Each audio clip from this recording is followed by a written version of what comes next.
Now I know what you're thinking. We're at CES 2020 and here's yet another electric car prototype, but this one has a twist. Meet the Lightyear One, a fully electric vehicle that harnesses the power of the sun to enhance its range.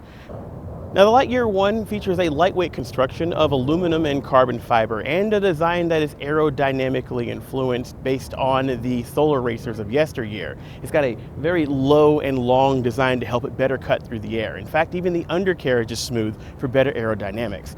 Now, that long chassis gives you plenty of room on the roof and on the hood for solar cells. In fact, the solar cells on the roof stretch all the way back to the rear bumper, giving you a grand total of 5 cubic meters of sun harvesting area.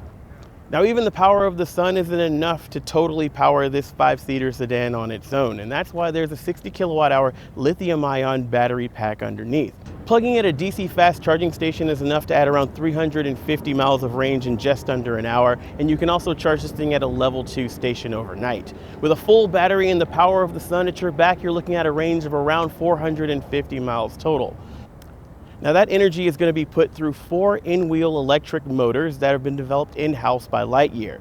The automaker tells us that those motors give you an unprecedented amount of control with their torque vectoring, and they save a little bit of weight, which I'm still kind of wrapping my head around. I always thought that 4 motors were heavier than 1, but that doesn't seem to be the case here. That's possibly because these are smaller motors designed for more efficient driving. 0 to 60 happens in around 8 or 9 seconds, so it's not exactly ludicrous speed, but this is a much more efficient vehicle than perhaps a Tesla Model X or a Porsche Taycan.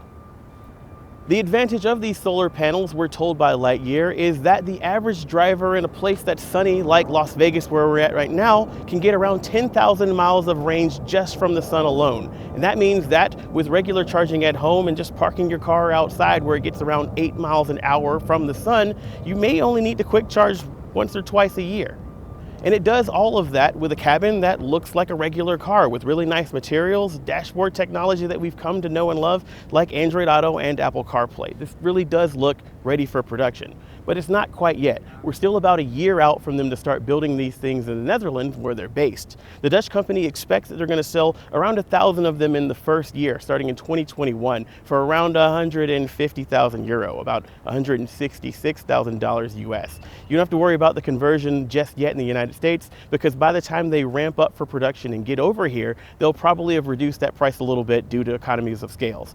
Now, we've seen a lot of cool cars at CES 2020, but this is definitely one of the most unique and, in my opinion, probably one of the most interesting of the show. Be sure to subscribe to make sure that you don't miss the rest of our videos so you can see all of the rest of the debuts. You're not going to want to miss a single thing.